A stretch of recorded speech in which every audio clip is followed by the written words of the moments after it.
찬양을 들으시면서 마음의 기쁨이 충만하세요? 주님을 믿으면 우리 주님께서 지켜주신다고 약속하셨습니다. 올 한 해도 그 주님을 신실하게 믿으면서 하나님 안에서 복되게 살아가시기를 원합니다. 오늘도 우리 교회 예배당에 오신 성도님들과 또 우리 교회를 방문하신 분들, 또 영상으로 예배하는 분들도 계실 터인데 하나님의 평안이 함께 하시기를 간절히 기원합니다. 80주년 기념 사업이 이제 시작이 되는데 이 주간에는 그 첫 번째로 사송 영락교회 예배당 건축 현장에 가서 시작하는 기공하는 예배를 드리게 됩니다. 여러분들께서 많이 기도해 주시고 이제 순차적으로 진행되는 모든 것에 여러분들의 기도와 관심을 더해 주시면 고맙겠습니다. 여러분, 이 지구촌에는 지금 사람이 얼마나 많이 살고 있을까요? 참 궁금하죠. 제가 이제 어제 여기저기 이렇게 뒤져보니까 80억하고도 1,800만 명 정도가 살고 있다고 합니다. 80억이 훨씬 넘는 거죠. 그 중에 우리 한 사람이 들어있는 겁니다. 그런데 그 많은 사람이 똑같은 사람이 하나도 없지요. 다 제각기 다르게 존엄성을 가지고 존재하고 있습니다. 근데 이들을 여러 가지 기준을 따라서 이렇게 분류 혹은 나눈다고 말할 수 있어요. 가장 기본적인 것은 성별에 따라서 남자와 여자로 나눕니다. 그런데 요새 어떤 이들은 남자 여자 말고 또 뭐가 있다고 말해가지고 이상한 얘기를 하는 이들이 있죠. 인종에 따라서 민족에 따라서 나눕니다. 백인도 있고 황인도 있고 또 흑인도 있다고 하고 또 제각기 그 혈통에 따라서 민족적 분류가 존재합니다. 그리고 그 사람이 지금 현재 어느 나라 국민으로 국적을 가지고 살고 있는지에 따라서 미국 사람, 한국 사람 뭐 이렇게 나누기도 하고요. 그리고 그 사람의 연령대에 따라서 세대에 따라서 어린이, 청소년, 중장년, 노년 이렇게 나누죠. 근데 그 세대는 어린아이가 노인이 되는 거니까 시간이 지나면 변합니다만은 그 나머지는 한번 정해지면 이제 거의 변하지 않는 일평생 가는 게 대부분이죠. 자, 이런 기본적인 나눔의 방법 말고 실제 우리 생활에 훨씬 더 영향을 많이 미치는 나눔의 기준들이 있어요. 그건 이런 거죠. 그 사람 많이 배웠냐 이거에 따라서 지식인이 있는가 하면 그렇지 못한 분들도 있고, 소유에 따라서 많이 가진 이가 있는가 하면 그렇지 못한 이도 있고, 또 사회적 신분이나 영향력에 따라서 나누기도 해요. 힘이 있는 사람이 있고 또 약한 사람도 있는 거죠. 이래서 다들 말로는 법 앞에 평등하다라고 말하지만 이 지구촌 어디에도 차별이 전혀 없이 완벽하게 평등한 곳은 없는 게 우리의 현실입니다. 근데 이게 한쪽으로 이렇게 쏠리는 경우가 많아요. 많이 배운 사람은 대개 소유도 많이 있고, 그런 이들은 대개 신분도 높고 또 힘도 있고, 이게 한쪽으로 쏠리는 경향이 있어요. 그러다 보니까 우리 사회에는 이런 일들로 인해서 얼굴 찌푸리게 하고 많은 상처를 받는 일들이 일어나고 있는 것이죠. 그래서 여러분, 이게 너무도 힘들기 때문에 사람들은 기를 쓰고 이걸 좀 바꿔보려고 노력을 하고 있어요. 바꾸는데 뭔가 이렇게 소득이 있는 사람을 성공했다 이렇게 말하기도 하죠. 그래서 본인은 배운 게 별로 많지 않은 분들이라도 내 자식만은 많이 배우도록 하겠다. 또 어떤 분들은 지금은 내가 많이 가지지 못했지만 어떻게 해서든지 나도 재산을 좀 많이 가지는 사람 되고 싶다. 또 신분 상승을 위해서 애를 쓰기도 하고, 하여튼 여러 가지 자신의 삶을 좀 달라지게 만들기 위해서 갖은 노력을 다하고 있습니다. 근데 그게 이제 건강한 방식으로 이렇게 이루어지면 좋은데 그게 잘 안 되는 걸 억지로 하다 보니까 어떤 땐 인간성이 상실되기도 하고, 또 의리, 신의 이런 거 다 팔아버릴 때도 있고, 심지어는 혈족도 무시한 채로 막무가내로 불법과 탈법을 저지르기도 하는 거죠. 근데 여러분, 이게 우리 사회만 그런 게 아니라 사람 사는 전 세계 어디든지 다 그렇다 보니까 이 지구촌이 그런 욕망의 일로 인해서 부글부글 끓고 있는 냄비와 같다, 이런 생각을 해봅니다. 자, 그런데 여러분, 이렇게 나누는 방식이 이런 세상에만 존재하는 것은 아닙니다. 예수님을 믿는 우리들이 모여있는 교회 안에도 이런 나눔이 많아요. 그 사람 장로교인인가 감리교인인가 뭐 이런 걸 따져 묻기도 하고, 또 어떤 교회 다닌다 그러면은 그 어느 교회 다니는지를 좀 민감하게 생각하기도 합니다. 우리 성도님들도 어디 가셔서 어느 교회 다녀요 그러면은 이렇게 기어 들어가는 목소리로 영락교회요 이러십니까? 아니면은 크게 얘기하십니까? 이런 게 다 달라요. 그 다음에 또 영락교회 다니는 분들 중에도 이제 갓 오신 분이 계신가 하면은 막 대를 이어가면서 영락교회가 세워질 때부터 계셨던 분들도 있고, 또 이제 아주 표면적으로 민감한 건 뭐냐 하면 그 사람이 목사인지 장로님인지 뭐 권사님인지 뭐 집사님인지 이런 걸 또 많이 또 따지기도 해요. 근데 그게 다 하나님 앞에서 뭐 그다지 본질적인 것이 아닌데도 불구하고 어느 교회 다니는 게 그렇게 중요해서 교회를 옮기는 사람도 있고, 또 교회에서 직분에 대해서 너무 이렇게 마음을 쓴 나머지 그래서 뭐 나는 꼭 안수 집사가 돼야 되겠어 뭐 이런 걸 이제 지나치게 생각을 기울이기도 하고, 아름다운 마음으로 이제 하나님을 섬기면 좋은데 그게 과도해지면은 또 교회 안에도 불편하거나 마음에 상처가 되는 일들이 없지 않아 있습니다. 그래서 여러분, 우리 인생이 이런 것들이 너무 많아요. 성별로부터 시작해가지고 한평생을 살아가는 동안에 나를 두고 사람들이 이렇게 재고 저렇게 재면서 이 사람은 이렇고 저 사람은 저렇고 뭐 나를 무슨 상품처럼 이렇게 분류를 해가지고 이 사람은 그러니까 되고 저 사람은 안 된다, 이런 것 때문에 서름을 당하기도 하고 어떤 때는 또 우쭐하기도 하고, 그게 우리들 살아가는 모습이. 오늘 예배드리는 성도 여러분, 여러분들은 그런 것에 의해서 어떤 평가를 받고 계시다고 생각합니까? 그런 것 때문에 상처 받으신 일 있으시죠? 아마 많이 계실 거예요. 옛날에는 우리나라가 힘이 없었을 때, 우리 대한민국이 뭐 별로 힘이 없었을 때는 대한민국 국민이라는 게 외국에 나가면 서러움을 겪을 때가 있었지만, 지금은 UN 가입 기준으로 현재 193개국이 있는데 우리나라가 상당한 또 힘이 있으니까 요즘에는 또 좋아졌고 그렇습니다. 이런 거에 따라서 인생이 고단하기도 하고 뭐 또 좀 이렇게 즐겁기도 하고 그래요. 거기에 다 촉각을 곤두세우면서 어떻게 해서든지 좋은 등급, 좋은 나눔에 속해 보려고 애를 쓰고 있는데, 근데 여러분 이거 아세요? 그게 그렇게 중요한 것들인 것처럼 생각이 되는데 어떤 순간이 오면 말이죠, 그게 아무 소용이 없게 돼요. 아무 의미가 없는 순간이 옵니다. 그렇게 평생 그걸 위해서 살았는데 어느 순간이 오면 아무 의미가 없어요. 그래서 나중에 한번 세월이 지난 다음에 보면요, 그렇게 지식이 많고 석학이라고 불렸던 분들이 치매가 오시면 아무것도 모르는 경우도 있습니다.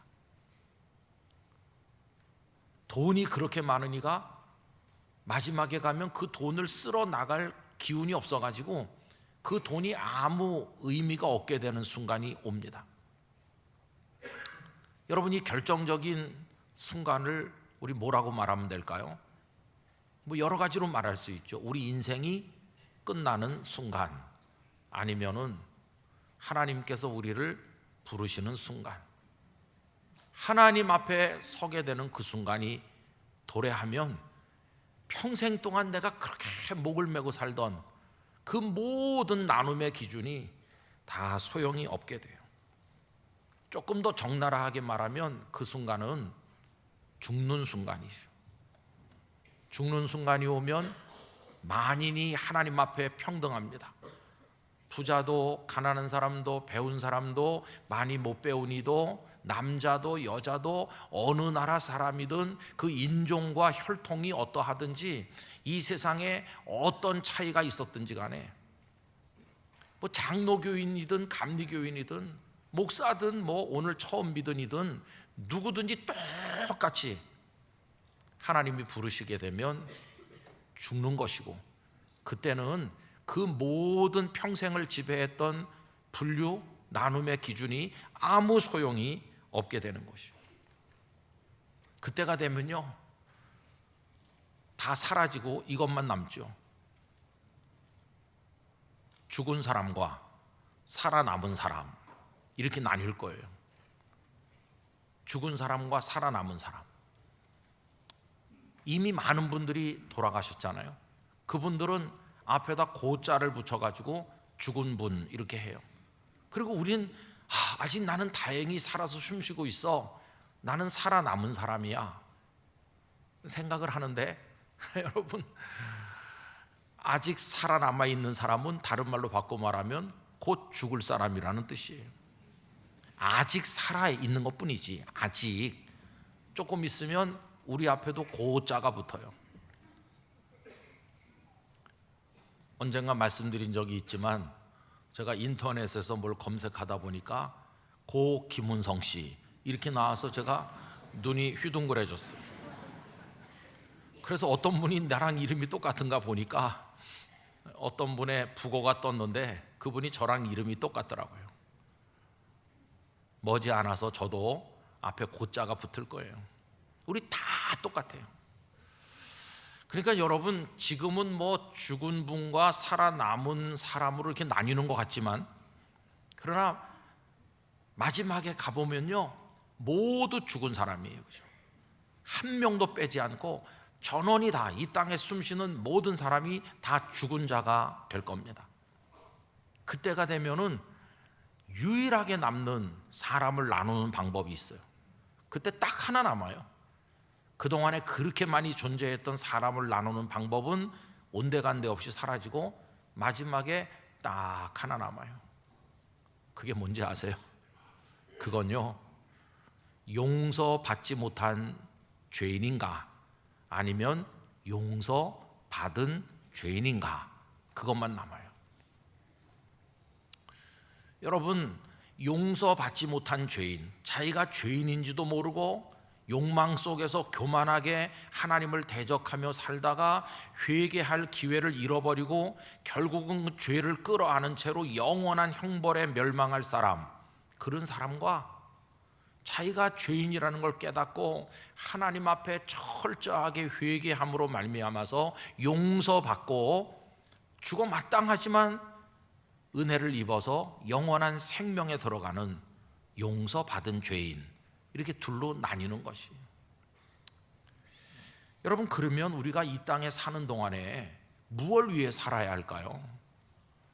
이미 오늘 우리가 막 태어난 게 아니기 때문에 우리는 정해진 시간 속에서 한 절반쯤 살았거나 그보다 더 많이 살았거나 이미 우리 상당히 많이 살았습니다.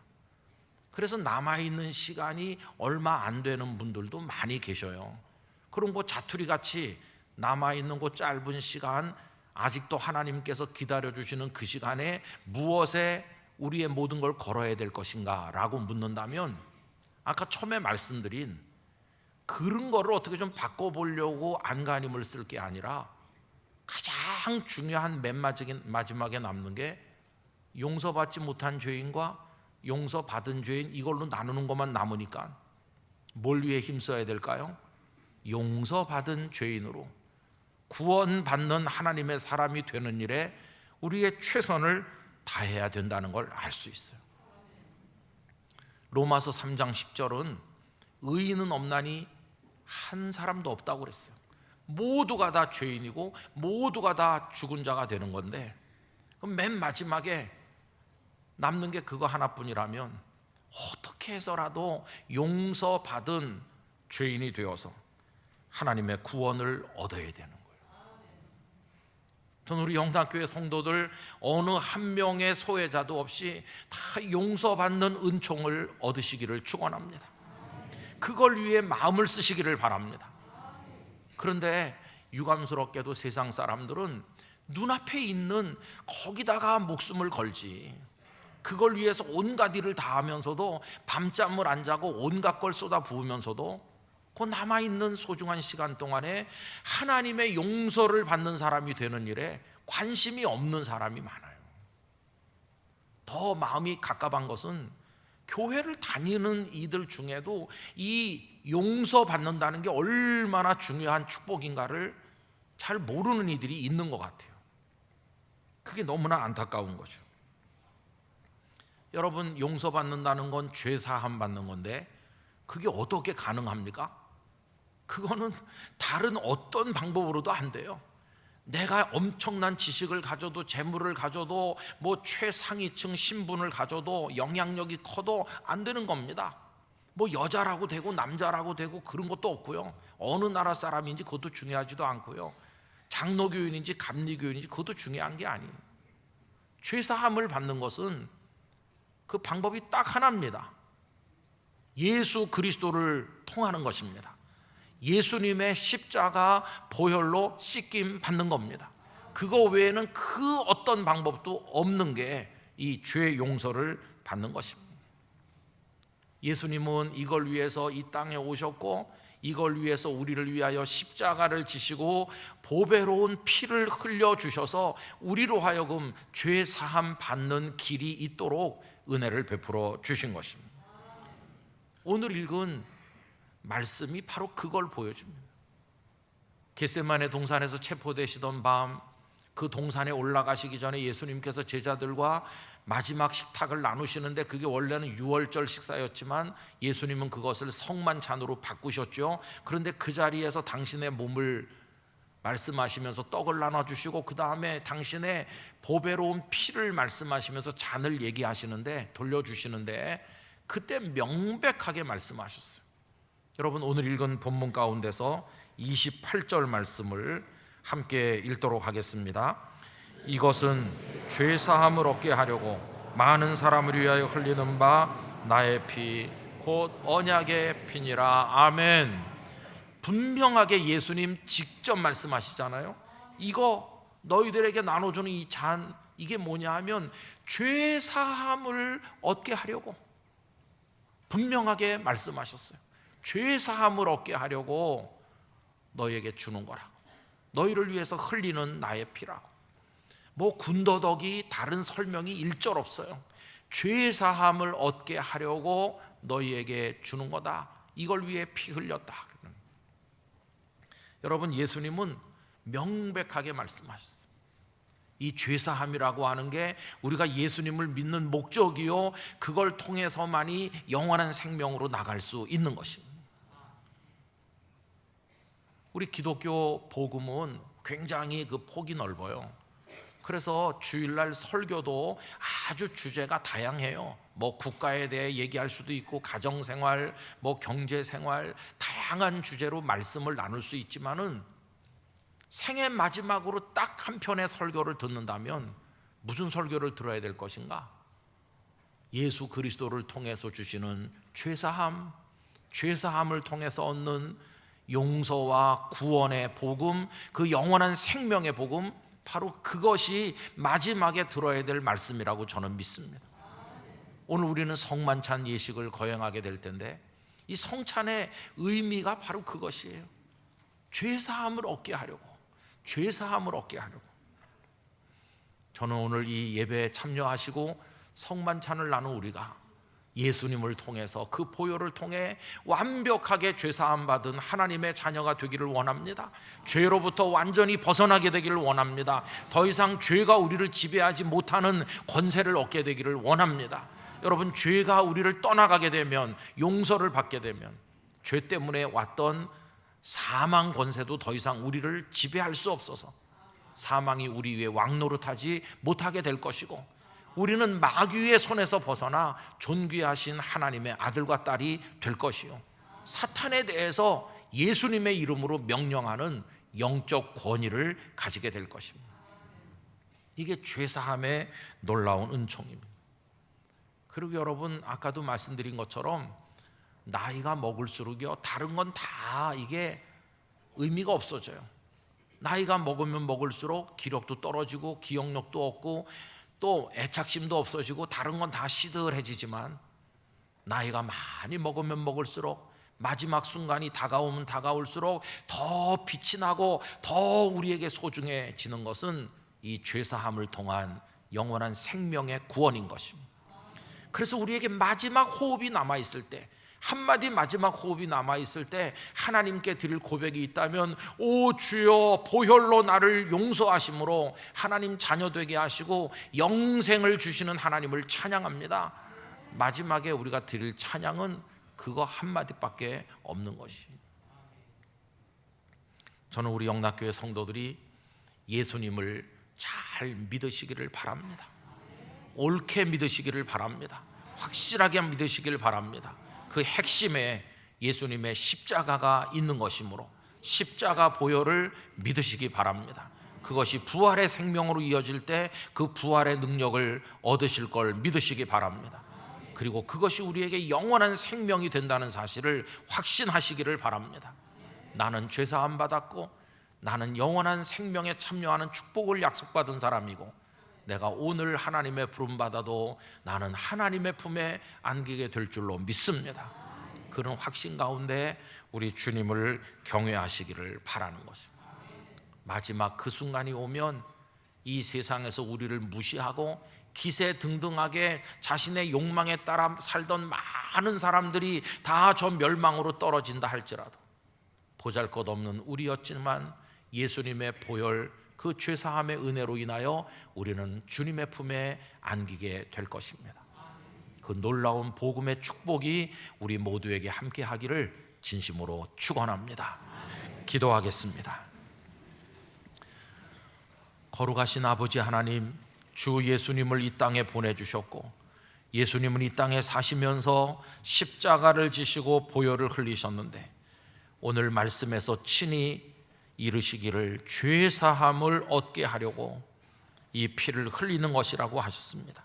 이걸 위해 주님은 오셨고 십자가를 지셨고 우리에게 보혈을 주셨습니다.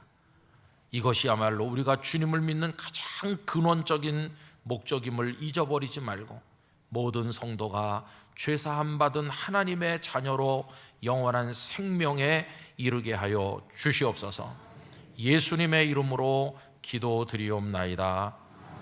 아멘.